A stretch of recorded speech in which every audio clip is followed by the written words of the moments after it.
Hello students. आज हम protoplasm के बारे में स्टडी करेंगे जो जीव द्रव्य है। तो सभी जीवित कोशिकाओं के अंदर जो जीवित द्रव उपस्थित होता है उसी को हम जीव द्रव्य या प्रोटोप्लाज्म कहते हैं। All living cells have a fluid that is called as protoplasm, and that is basic property of a living cell. जैसा हम पहले भी सेल के स्ट्रक्चर में डिस्कस कर चुके हैं कि प्लाज्मा मेम्ब्रेन, साइटोप्लाज्म कुछ ऐसी चीज़ें हैं जो सेल को सेल बनाती हैं। अगर ये चीज़ें नहीं हैं, यानी प्लाज्मा मेम्ब्रेन नहीं है, उसके अंदर साइटोप्लाज्म नहीं है, उसका अपना मेटाबॉलिज्म नहीं है, then we can not call it as a cell, तो उसको सेल नहीं कहा जाएगा। तो इस तरह से हम कह सकते हैं कि जो प्रोटोप्लाज्म है वह एक लिविंग सेल का फीचर है। तो जैसा अभी अपन ने कहा, यह जीवित पदार्थ या जीवित द्रव है जो सभी जीवों की कोशिकाओं में उपस्थित होगा। जीव द्रव्य मुख्य रूप से जीवित तथा अजीवित के बीच के अंतर को दर्शाता है, यानी this is the basic difference between a living and a non living. All living cells will have protoplasm. That is why it is said it is a feature of life. यह जीवन का लक्षण माना गया है। और जीव द्रव्य या प्रोटोप्लाज्म, प्रोटोज का अर्थ होता है फर्स्ट, प्लाज्म द फ्लूइड, और यह वह भाग है जहाँ पर कि सभी बायोलॉजिकल रिएक्शन, उससे संबंधित फिजिकल या केमिकल ट्रांसफॉर्मेशंस, रूपांतरण आदि क्रियाएं संपन्न होती हैं। प्रोटोप्लाज्म के अंदर हम सभी कोशिकीय भागों को सम्मिलित करते हैं, यानी द मेम्ब्रेन्स, झिल्लियाँ, कोशिका द्रव्य के घटक साइटोप्लाज्मिक कंस्टिट्यूएंट्स तथा न्यूक्लियस। इसी के अंदर कोलॉइडल फॉर्म में हमें ऑर्गेनिक कंपाउंड्स, कार्बनिक कण भी दिखाई देंगे, और नॉन एक्वस फेज के अंदर जो पानी से पानी में अघुलनशील हैं, इनसॉल्युबल हैं, जैसे लिपिड्स या उससे बनी हुई मेम्ब्रेन्स, इसको भी सम्मिलित करते हैं। तो जो साइटोप्लाज्म और न्यूक्लियोप्लाज्म दोनों को सम्मिलित रूप से हमने प्रोटोप्लाज्म कहा। That is protoplasm consist both cytoplasm and nucleoplasm. और साइटोप्लाज्म को फिर से हम बांट सकते हैं हाइलोप्लाज्म तथा ट्रोफोप्लाज्म में। हाइलोप्लाज्म हो गया द्रव, the liquid, the water present in the living sales, और ट्रोफोप्लाज्म जो है वह विभिन्न प्रकार के कार्बनिक, अकार्बनिक पदार्थ तथा कोशिकांग, the inorganic components, organic components, and the cell organelles make the trophoplasm, and the fluid part is hyaloplasm. Let's discuss some of the important historical event related to the protoplasm. Protoplasm के बारे में जिन वैज्ञानिकों ने बहुत ही महत्वपूर्ण कार्य किए हैं उनका एक संक्षिप्त विवरण देखें अपन। तो सर्वप्रथम जो अल्फोंसो कॉर्टी नाम के वैज्ञानिक थे, उन्होंने जीव द्रव्य को जीवित कोशिकाओं के अंदर देखा। आप जानते हैं कि सबसे पहले जब रॉबर्ट हुक ने कोशिका का अध्ययन किया था तो वो मात्र कोशिका भित्ति थी, that was just a cell wall, वो डेड सेल्स थे, उसके अंदर जीवित जीव द्रव्य नहीं था। कॉर्टी ने कहा कि यदि जीवित कोशिका है तो उसके अंदर निश्चित रूप से जीव द्रव्य होगा, एक लिविंग फ्लूइड यहाँ पर प्रेजेंट होगा। फेलिक्स डुजार्डिन ने प्रोटोप्लाज्म या जो जेली समान पदार्थ है उसको सार्कोड शब्द दिया। उन्होंने विभिन्न प्रोटोजोआ के अध्ययन में यह बात नोट करी। जो प्रोटोप्लाज्म शब्द है वह सर्वप्रथम जूलियन परकिंजे, इन्होंने जो है दिया, और यह विभिन्न भ्रूणीय कोशिकाओं का अध्ययन कर रहे थे जिसके अंदर उन्होंने इस प्रकार के जेली समान द्रव को देखा। ह्यूगो वॉन मॉल ने पादप कोशिकाओं के अंदर इसको जो है स्टडी किया, इसके बारे में बताया। मैक्स शुल्ट्ज 1863 में इन्होंने कहा जीव द्रव्य जीवन का भौतिक आधार है। Protoplasm is physical basis of life. इसका अर्थ ये हुआ कि जो भी जीवन संबंधित क्रियाएं हैं, all living activities take place in the protoplasm. तो यदि आज हमारे शरीर में कोई भी क्रिया हो रही है तो वो मूलतः मुख्य रूप से प्रोटोप्लाज्म के अंदर हो रही है, यानी उसका संबंध किसी न किसी प्रकार से साइटोप्लाज्म और न्यूक्लियोप्लाज्म से है। तो इसलिए उन्होंने कहा, मैक्स शुल्ट्ज ने, कि protoplasm is physical basis of life, जीव द्रव्य जीवन का भौतिक आधार है। हैंस्टीन ने पादप कोशिकाओं में जब कोशिका भित्ति हटाई तो उसके बाद बचे हुए समस्त भाग को, जो कि अपने आप में फिर भी संगठित पिंड के रूप में था, ऑर्गेनाइज था even after removing the cell wall, तो उसे उन्होंने प्रोटोप्लास्ट शब्द दिया। और T H. Huxley, Thomas Henry Huxley ने एक महत्वपूर्ण पुस्तक लिखी जिसे बायोलॉजी के अंदर हम क्लासिकल बुक की श्रेणी में भी रखते हैं, और वह थी physical basis of life, Huxley द्वारा लिखी गई। हार्टविग ने प्रोटोप्लाज्मिक थ्योरी दी। प्रोटोप्लाज्मिक थ्योरी में उन्होंने ये कहा कि सभी जीवित जीवों में, उनकी कोशिकाओं में निश्चित रूप से जीव द्रव्य प्रोटोप्लाज्म पाया जाएगा और उसी में सभी जैविक क्रियाएं संपन्न होगी। इसको कहा गया प्रोटोप्लाज्मिक थ्योरी। फिशर, हार्डी तथा विल्सन नाम के वैज्ञानिकों ने प्रोटोप्लाज्म को कोलाइडली विलयन के रूप में माना, और इससे संबंधित उन्होंने जो लक्षण थे जीव द्रव्य के, उसको उन्होंने अध्ययन किया। तो ये कुछ महत्वपूर्ण वैज्ञानिक थे, और इन सभी के प्रयोगों से जो हमें जानकारी प्राप्त हुई उसी को हम जीव द्रव्य की भौतिक प्रकृति या फिजिकल नेचर के रूप में स्टडी करते हैं। जीव द्रव्य लगभग भूरा, पारभासी, ट्रांसल्यूसेंट यानी अल्प पारदर्शी, जेली समान, गंध रहित और शान विस्कस पदार्थ है। जल से भारी होता है, आप जानते हैं कोलॉइडल है, तो हर कोलॉइडल सॉल्यूशन जो है वह जल से भारी होगा क्योंकि इसका घनत्व, डेंसिटी ज़्यादा होती है। जैसे आप शहद है, शहद कोलॉइडली विलयन है, पानी में डालेंगे तो सीधा नीचे बैठ जाता है। विद्युत का मध्यम चालक है, मॉडरेट कंडक्टर है, यानी ज़्यादा अच्छी तरह से यह इलेक्ट्रिक करंट को पास नहीं करेगा। जैविक रूप से यह कॉन्ट्रैक्टिलिटी यानी संकुचनशीलता दर्शाता है, और इसमें कोलॉइडली कण हैं जिनका आकार जो है वह 0.001 माइक्रोमीटर से लेकर 0.1 माइक्रोमीटर के करीब पाया जाता है। जीव द्रव्य को हम क्रिस्टलो कोलॉइडल विलेय सॉल्यूट के रूप में भी मानते हैं।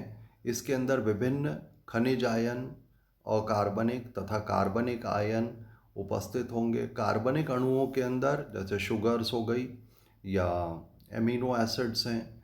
इसके अलावा जो अकार्बनिक है उसमें लवण, सिंपल एसिड्स, सिंपल बेस यह उपस्थित होते हैं। तो क्रिस्टलीय प्रकार के कण भी इसके अंदर उपस्थित हैं, और कोलॉइडल आकार के या कोलॉइडल प्रकृति के कण भी उपस्थित हैं।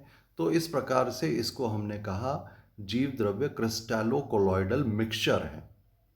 कुछ वैज्ञानिकों ने ये कहा कि protoplasm is mixture of mixtures, या सुपर मिक्सचर इसे कहा गया, मिश्रणों का मिश्रण। ऐसा क्यों कहा? जैसे हम कहें कि कार्बनिक पदार्थ कार्बोहाइड्रेट है या प्रोटीन है। अब आप जानते हैं कि कई तरह के कार्बोहाइड्रेट्स होते हैं, उनकी अलग अलग श्रेणियां हैं, चाहे वो मोनोसेक्राइड हो, ओलिगोसेक्राइड्स हैं, पॉलीसेक्राइड्स हैं, तो इनके विभिन्न मिश्रण हो गए। अकार्बनिक पदार्थ कई तरह के लवण हैं, जैसे सरलतम रूप में अपन ले लें सोडियम से बने हुए NaCl होगा, या कैल्शियम से बना हुआ कैल्शियम फॉस्फेट होगा।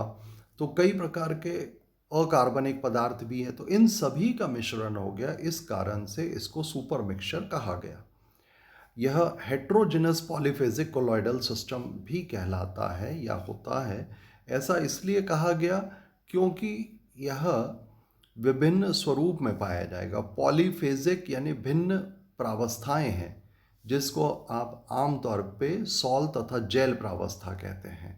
और यह एक दूसरे में परिवर्तनशील है। जैसे अमीबा के साथ आपने पढ़ा होगा, आगे भी अभी इसको थोड़ा सा विस्तार से हम लेंगे। तो रिवर्सिबल कोलॉइडल सिस्टम है जिसमें अधिक शान, अधिक गाढ़ा जो है वह जेल प्रावस्था होती है या जेल स्टेट, और पतला तरल या कम विस्कस जो है सॉलिड स्टेट पाई जाती है, और दोनों प्रावस्थाएं स्वयं अंतर परिवर्तनशील रहती हैं।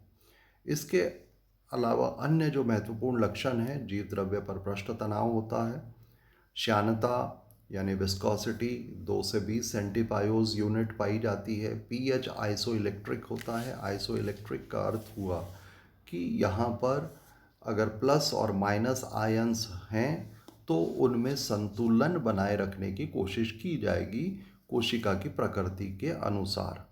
तो सामान्यतया कोशिका का जो पीएच होता है वो 6.8 से 7.4 के मध्य रहता है। कुछ कोशिकाओं को हम छोड़ दें तो अधिकांश में यह स्थिति बनी रहेगी। तो स्वयं कोशिका अपने पीएच को इसी जो रेंज में 6.8 से 7.4 के बीच बनाए रखने की कोशिश करती है। प्रकाश का अपवर्तनांक जो जीव द्रव्य का है वह 1.4 यानी कांच के समान होता है। इसके कारण ही हम सूक्ष्मदर्शी में आसानी से कोशिकाओं को देख सकते हैं। ज़्यादा प्रकाश की किरणों को यह रिफ्रैक्ट नहीं करता।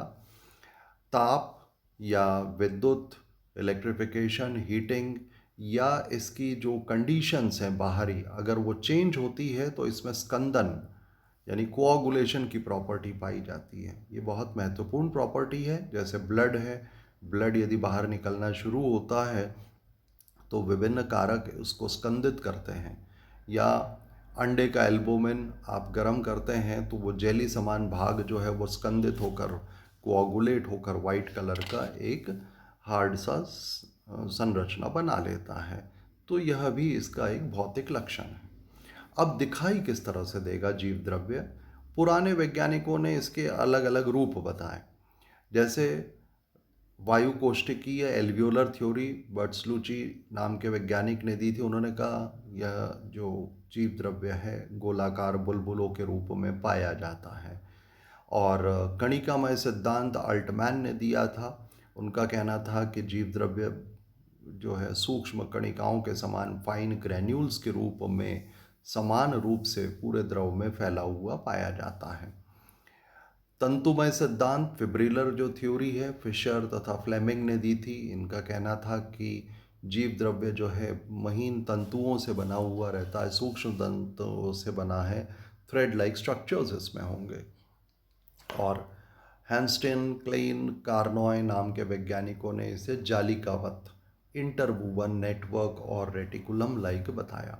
लेकिन वर्तमान में वैज्ञानिक कहते हैं कि यह सब आर्टिफैक्ट्स हैं, यानी विभिन्न स्थितियों में जब हम कोशिका का अध्ययन करते हैं तो उसके कारण इस प्रकार की संरचनाएं बन जाती है। वास्तव में ऐसा नहीं होता।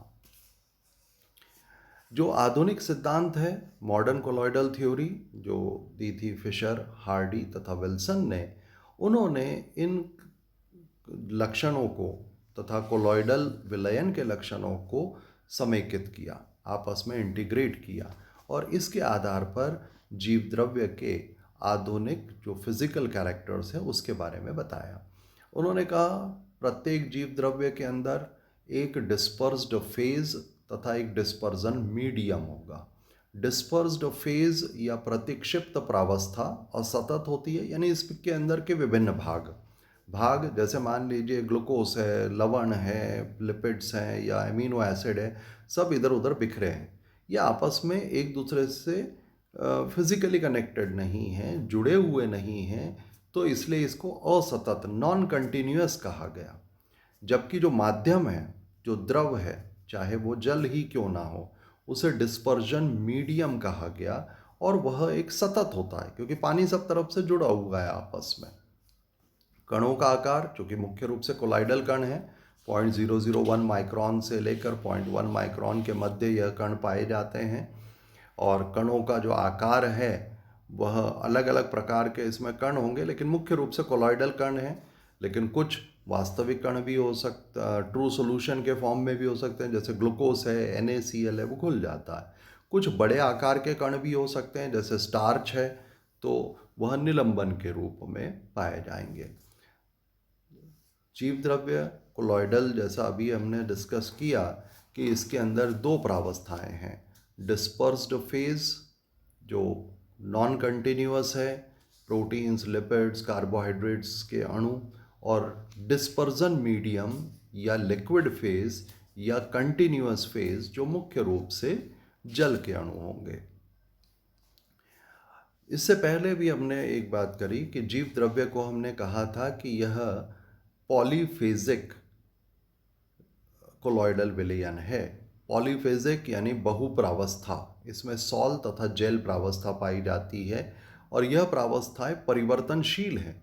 तो जैसा आप देख रहे हैं, अमीबा में जब कूटपाद बनते हैं during the formation of pseudopodia, तो इसके अग्रभाग में जो है सॉल से जेल का निर्माण होता है और पश्च भाग के अंदर जेल से पुनः सॉल का निर्माण होता है। तो यह आपस में परिवर्तनशील है और इसी अमीबा के अगर गमन का अध्ययन किया जाए, लोकोमोशन को स्टडी करें, तो उसमें इलास्टिसिटी भी हमें दिखाई देगी। यानी इलास्टिसिटी का अर्थ ये हुआ कि यह आगे बढ़ता है और पुनः वापस से अपने प्रारंभिक रूप में आ जाता है। जीव द्रव्य में विस्कोसिटी होती है, क्योंकि कोलॉइडल विलयन है तो यह विस्कोसिटी दर्शाएगा। तो इस प्रकार से फिशर हार्डी विल्सन ने पुनः उन्हीं चीज़ों को दोहराया कि इसमें प्रत्यास्थता इलास्टिसिटी, श्यानता विस्कोसिटी, संकुचनशीलता यानी कॉन्ट्रैक्टिलिटी, दृढ़ता रिजिडिटी जैसे फिजिकल प्रॉपर्टीज़ पाई जाती हैं।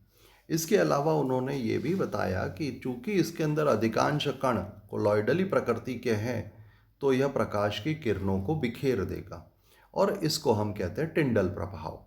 टिंडल प्रभाव आपको ट्रू सॉल्यूशन में नहीं दिखाई देता, लेकिन कोलॉइडल सॉल्यूशन के अंदर आप इसे आसानी से देख सकते हैं। जैसे आपने देखा होगा, जब सूरज की रोशनी आती है तो वायु के अंदर जो धूल मिट्टी के कण होते हैं उनसे वो किरणें बिखरती हैं और हमें उस रोशनी में धूल मिट्टी के कण आसानी से दिख जाते हैं, लेकिन अन्य भाग में नहीं दिख रहे। वह भी टिंडल प्रभाव है। इसी प्रकार से किसी विलयन में कोलॉइडली कण गतिशील रहते हैं, जिगजैग अनियमित गति करते रहते हैं, इसको हम ब्राउनियन गति कहते हैं। और ब्राउनियन गति जो है वो विस्कोसिटी और कणों के आकार पर भी निर्भर करती है। यदि आप विलयन का ताप बढ़ाएंगे तो ब्राउनियन गति बढ़ जाती है, लेकिन यदि आप सॉल्यूशन की जो विस्कोसिटी है उसको बढ़ाते हैं या इसमें कणों का आकार क्रमशः बढ़ता है तो ब्राउनियन गति कम होती चली जाएगी। जीव द्रव्य ताप, प्रकाश तथा रसायनों के प्रति अनुक्रिया दर्शाता है, यानी इनके स्टिमुलस मिलने पर वह रिस्पॉन्स शो करेगा, जिसे हम इरिटेबिलिटी भी कहते हैं। तो यह इसका जैविक लक्षण माना जाएगा। जीव द्रव्य जो भी संवेदनाएं उत्पन्न हो रही है, जो किनारे पर अगर मान लीजिए कोई परिवर्तन हुआ है तो उसकी सूचना यह चारों तरफ फैलाता है, इसे कंडक्टिविटी कहा जाता है। तो बाहरी उद्दीपन स्टिमुलस के कारण किसी भी प्रकार की प्रतिक्रिया हो रही है तो इरिटेबिलिटी, यदि उस सूचना का प्रसार हो रहा है तो कंडक्टिविटी। इसके अलावा सभी कोलॉइडल विलयन, चाहे वो जीवित हो या अजीवित, उनमें बाहरी वातावरण के संपर्क में आने से एक परिधीय बाउंड्री बन जाती है। इसको हम कहते हैं इंटरफेसियल मेम्ब्रेन या बाउंड्री मेम्ब्रेन्स। और ऐसा माना जाता है कि जो इंटरफेसियल मेम्ब्रेन्स या बाउंड्री मेम्ब्रेन्स हैं वो कोशिका के विकास में या जीवन के विकास में बहुत महत्वपूर्ण रही होगी। इवोल्यूशन ऑफ सेल के अंदर जब शुरू में समुद्री वातावरण में कोलॉइडली कण बने होंगे तो उनके चारों तरफ झिल्ली या मेम्ब्रेन बन गई और तब से सेल जो है संरचना का विकास प्रारंभ हो गया। प्रत्येक कोलॉइडली विलयन एक जीर्णता दर्शाता है, एजिंग प्रोसेस शो करता है। इसका अध्ययन आप बहुत अच्छी तरह से दही में कर सकते हैं। दही जो आपने ताज़ा बनाया है उसे अगर आप रख देते हैं तो जैसे 5-6 घंटे के लिए रखा तो आप ये नोट करेंगे कि उस दही में से जल अलग हो जाता है और प्रोटीन वगैरह के जो डले या लंप्स हैं वो अलग हो जाते हैं। इसी को एजिंग कहा जाता है। यानी एजिंग क्या है? जीव द्रव्य के परिधीय क्षेत्र में सरफेस पर जो उसने जल अधिशोषित कर रखा था, द एड्जॉर्ब्ड वाटर को वह छोड़ देता है, त्याग देता है, और इसे हम जीर्णता कहते हैं, जिसके कारण जैविक क्रियाएं रुक जाती हैं। क्यों? क्योंकि अधिकतर जैविक क्रियाएं एंजाइम्स के द्वारा होती हैं, जिसके लिए पानी महत्वपूर्ण है, और यदि पानी किसी विलयन से निकल जाता है तो जैविक क्रियाओं की जो दर है उसमें कमी आ जाएगी। इसी को एजिंग कहा गया। तो जल इसमें महत्वपूर्ण रहता है, और जल के कारण ही जीव द्रव्य में कई तरह की गतियाँ होती हैं।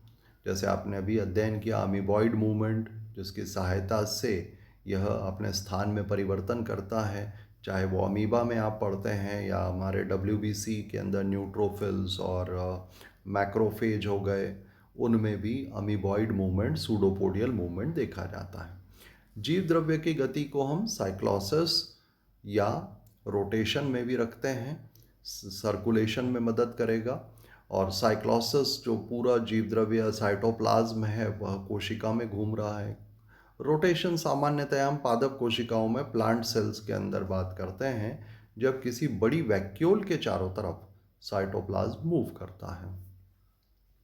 अब इसके रासायनिक प्रकृति के बारे में हम कुछ संक्षेप में पढ़ेंगे। देखिए, केमिकल्स जो सेल के हैं वो दो प्रकार के हैं, इनऑर्गेनिक तथा ऑर्गेनिक। ऑर्गेनिक जो केमिकल्स हैं उनके बारे में हमें विस्तार से अलग से भी स्टडी करना है। तो यहाँ पर हम मुख्य रूप से जो इनऑर्गेनिक कंपोनेंट्स हैं उनके बारे में अध्ययन कर रहे हैं। तो जीव द्रव्य में लगभग 36 प्रकार के जो तत्व हैं वो सामान्यतया मिलते हैं। वैसे कुल अभी तक जो पादप कोशिकाओं का जो ऐश एनालिसिस है, उसके भस्म का जो विश्लेषण है, उसमें लगभग 65 तत्व हमें मिले हैं। 65 different elements are known to be present in the living cells. लेकिन मुख्य रूप से अधिकतर जो है 36 मिलते हैं, जिसमें से 13 तत्व ऐसे हैं जो अधिक मात्रा में पाए जाते हैं, जिनको हम यूनिवर्सल एलिमेंट्स या सार्वत्रिक तत्व कहते हैं। Carbon, hydrogen, oxygen, nitrogen, chlorine, calcium, phosphorus, sodium, potassium, sulphur, magnesium, iodine तथा आयरन। यह बहुतायत में होंगे 13 जो यूनिवर्सल एलिमेंट्स हैं। कार्बन, हाइड्रोजन, नाइट्रोजन, ऑक्सीजन सबसे अधिक मात्रा में पाए जाते हैं, जो सेल के लिविंग पार्ट का 95% बनाते हैं, और इसे हम मेजर एलिमेंट कहेंगे। जबकि शेष 9 जो ऊपर अपन ने 13 बात करी हैं, उनमें से 9 माइनर एलिमेंट्स हैं जो लगभग कोशिका द्रव्य या जीव द्रव्य का 3% भाग बनाते हैं। शेष जो तत्व हैं ट्रेस एलिमेंट्स हैं, उनकी मात्रा और भी कम होती है, 0.37% के करीब यह पाए जाते हैं, जिसके अंदर तांबा, कोबाल्ट, निकल, zinc, chromium, molybdenum, boron, silicon, vanadium, fluorine आदि जैसे भाग उपस्थित होंगे। अकार्बनिक यौगिकों के अंदर सबसे महत्वपूर्ण होता है जल। जल जो है वह जीवन का मुख्य आधार माना जाता है, और जल के बिना जीवन संभव नहीं है। तो सभी जीवित कोशिकाओं में प्रचुर रूप से, प्रमुख रूप से पाया जाने वाला भाग है, जो 70 से 90% भाग बनाता है, और मानव शरीर के अंदर 60 से 70% भाग जो है हमारा जल होता है। सामान्य कोशिकाओं के अंदर 55% जो जल है वो विभिन्न रूप में पाया जाएगा, और शेष जल हमारा एक्स्ट्रा सेलुलर फ्लूइड जैसे ब्लड, टिश्यू फ्लूइड, लिम्फ में उपस्थित होता है। जल आप जानते हैं ट्रांसपेरेंट, कलरलेस, ऑर्डरलेस, गंध रहित, ट्रांसपेरेंट है, पारदर्शी, रंगहीन यौगिक है। पृष्ठ तनाव, विशिष्ट ऊष्मा तथा वाष्पन की ऊष्मा इसमें काफ़ी उच्च होती है। pH 7 यानी न्यूट्रल पाया जाता है। जल का अधिकतम घनत्व 4 डिग्री सेंटीग्रेड पर होता है, और यह तीन जो मैटर के तीनों फॉर्म्स हैं, यानी ठोस, द्रव तथा वाष्प में यह मिलता है। 0 डिग्री पर यह जल जमकर बर्फ का रूप ले लेगा, और 100 डिग्री पर यह जो है वाष्पीकृत हो जाता है। इसकी तापीय चालकता, थर्मल कंडक्टिविटी हाई है। तो जब शुद्ध जल होता है तो आयन बनाने की क्षमता भी इसमें उच्च रहती है, यानी आप नमक को जब पानी में घोलते हैं तो Na+ और Cl- अलग हो जाता है, उसको आयनाइज कर दिया जाता है और यह इलेक्ट्रोलाइट्स का अच्छा चालक बन जाता है। जल के अंदर जो हाइड्रोजन है उसके 2 अणु और ऑक्सीजन का 1 अणु मिला होता है, जो कोवलेंट बॉन्ड से 104.5 डिग्री कोण पर जुड़े हुए रहते हैं। यह ध्रुवीय प्रकार की संरचना बनाता है। ऑक्सीजन पर नेगेटिव चार्ज होगा और जो हाइड्रोजन्स हैं उनके ऊपर पॉजिटिव चार्ज रहेगा, जिसके कारण यह विभिन्न पदार्थों से जुड़ सकता है। सामान्यतया जल 2 रूपों में पाया जाता है। स्वतंत्र जल जो फ्री वाटर है, जो चाहे सेल के अंदर हो चाहे ECF के अंदर हो, और बंधक जल जो है, जो बाउंड वाटर है, जो विभिन्न यौगिकों के साथ OH बॉन्ड से जुड़ा हुआ रहता है। तो महत्वपूर्ण संरचनात्मक घटक है जल। प्रोटीन, न्यूक्लिक अम्ल आदि की 3D संरचनाएं, त्रिविमीय संरचनाएं बनाए रखने में मदद करेगा।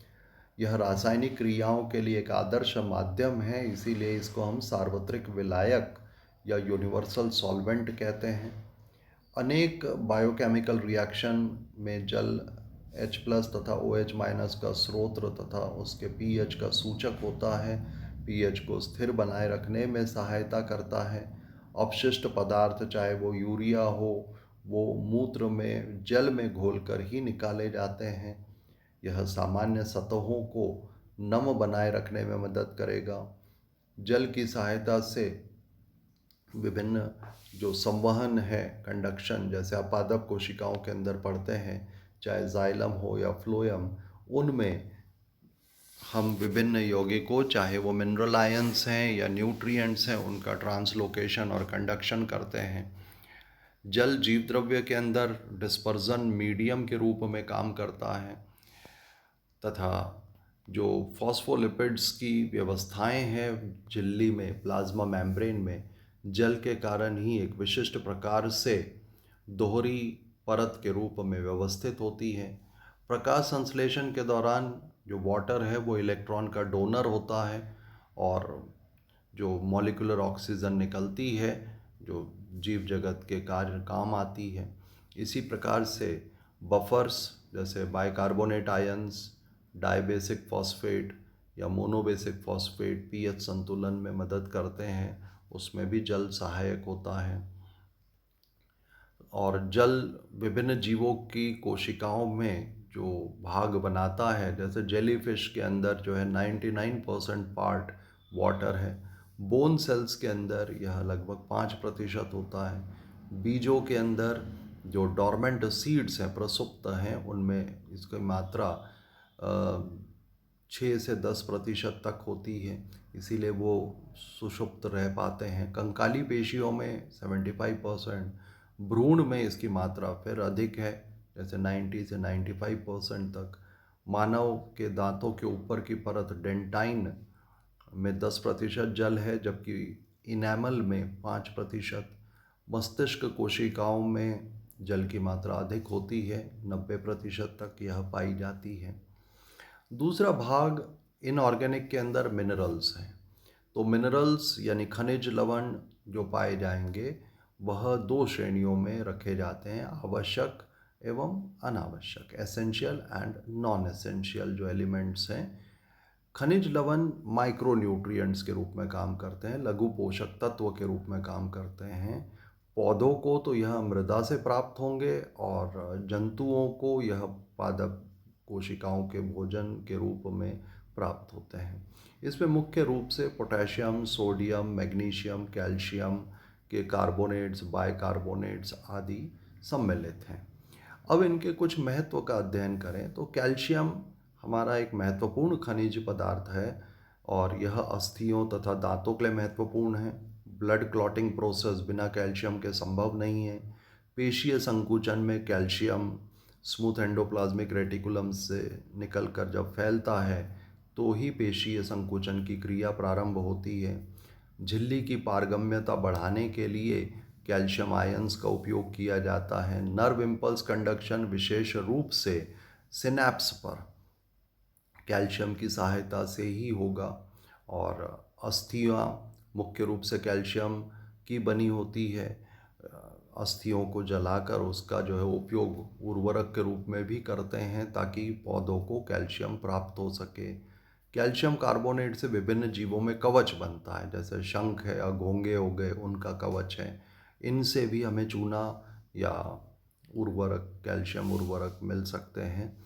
कैल्शियम पैक्टेट प्लांट सेल के जो मिडल लेमेला है, मध्य पटलिका में उपयोग में कैल्शियम लिया जाता है, वहाँ भी। दूसरा पदार्थ है फॉस्फोरस।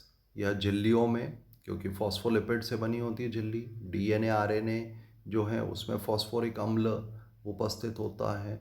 फिर ईसीएफ, एक्स्ट्रा सेलुलर फ्लूइड के अंदर बफर्स के रूप में HPO4 2- यानी डाइबेसिक फॉस्फेट तथा H2PO4- मोनोबेसिक फॉस्फेट महत्वपूर्ण बफर हैं जो कोशिका में और कोशिका के बाहर सहायता करते हैं पीएच के संतुलन में। सल्फर, यह दो मुख्य अमीनो अम्ल मिथियोनिन तथा सिस्टाइन का घटक है और कई प्रोटीन्स के पॉलीमराइजेशन और चेन स्टेबिलिटी में सहायक होता है। जैसे आपने इंसुलिन की संरचना का अध्ययन किया होगा, तो इंसुलिन की जो संरचना है उसमें 2 पॉलीपेप्टाइड चेन्स हैं और वो 2 पॉलीपेप्टाइड चेन्स कई डाइसल्फाइड बंध से आपस में जुड़ी रहती है। या आपने एंटीबॉडी की संरचना का अध्ययन किया है जिसमें 2 छोटी और 2 बड़ी चेन्स होती हैं। इन सभी चेन्स को बांधे रखने में डाइसल्फाइड बंध महत्वपूर्ण होते हैं। फोर्थ इज आयरन, जो पोर्फायरिन पिगमेंट के रूप में प्राप्त या यूज़ में लिया जाता है। हीमोग्लोबिन का जो हीम है उसके अंदर मुख्य घटक आयरन होता है और पेशियों के अंदर मायोग्लोबिन पाया जाता है। आयरन की कमी से आरबीसी संश्लेषण या हीमोग्लोबिन की कमी होने लग जाती है, जिस रोग को हम एनीमिया कहते हैं। हीमोग्लोबिन के अंदर हीम भाग जो है वह ऑक्सीजन के परिवहन, ट्रांसपोर्ट ऑफ ऑक्सीजन में मदद करता है, जबकि मायोग्लोबिन जो पेशियों में मिलता है वो ऑक्सीजन को स्टोर करता है, जिसकी वजह से रेड मसल फाइबर या हमारी जो लाल कंकाली पेशी है वो ज़्यादा लंबे समय तक कार्य कर पाती हैं। मटर आदि जो लेग्यूम प्लांट्स हैं उनमें लेग हीमोग्लोबिन वर्णक पाया जाता है उनके रूट नोड्यूल्स में।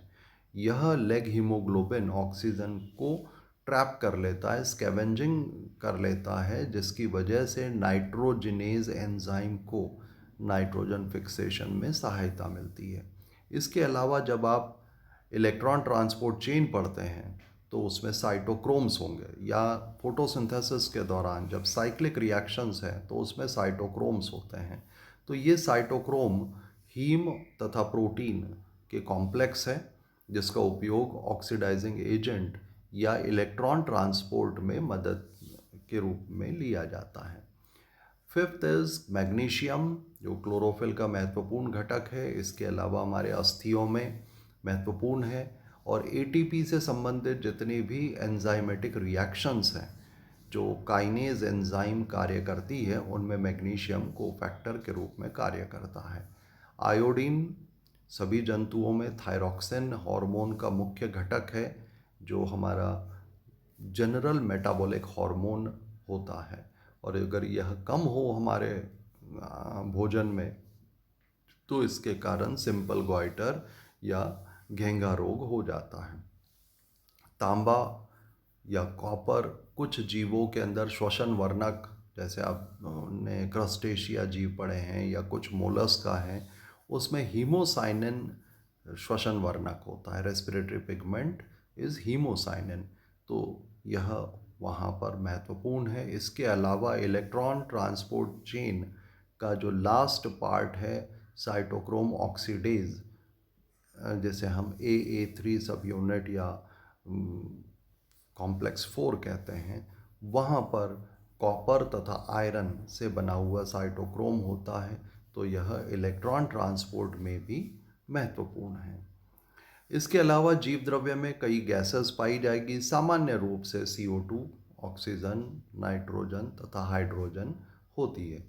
CO2 जो उपस्थित है उसको अमोनिया के साथ जोड़कर यूरिया बनाने में यूज़ कर लिया जाता है। यानी अमोनिया को हमें निकालने में इससे सहायता मिल जाती है।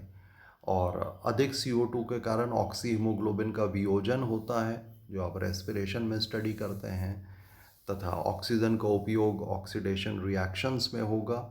हाइड्रोजन जो है प्रोटॉन ग्रेडियंट बनाता है, चाहे आप माइटोकॉन्ड्रिया के अंदर पढ़ेंगे या क्लोरोप्लास्ट के अंदर पढ़ेंगे, तो ATP निर्माण के लिए प्रोटॉन ग्रेडियंट सबसे प्रमुख होता है, जो आप कीमोऑस्मोटिक थ्योरी के अंदर स्टडी करते हैं। इसके अलावा जीव द्रव्य में कार्बनिक यौगिक भी मुख्य रूप से पाए जाते हैं। यह कार्बनिक यौगिक कार्बन कार्बन के मध्य बंध तथा कार्बन हाइड्रोजन के मध्य बंध से बने हुए रहते हैं, और यह कई प्रकार के हैं: कार्बोहाइड्रेट, प्रोटीन्स तथा एंजाइम, लिपिड्स, न्यूक्लिक एसिड्स तथा विटामिन्स। लेकिन इन सब के बारे में हमें अलग अलग लेक्चर में स्टडी करना है, क्योंकि यही हमारे जो इस पेपर के अंदर मुख्य रूप से जो मेटाबॉलिज्म पार्ट है उसके साथ दिया हुआ है। तो यहाँ पर इनका हम विवरण न लेकर प्रत्येक का पृथक एक लेक्चर के अंदर इनको स्टडी करेंगे। So thank you.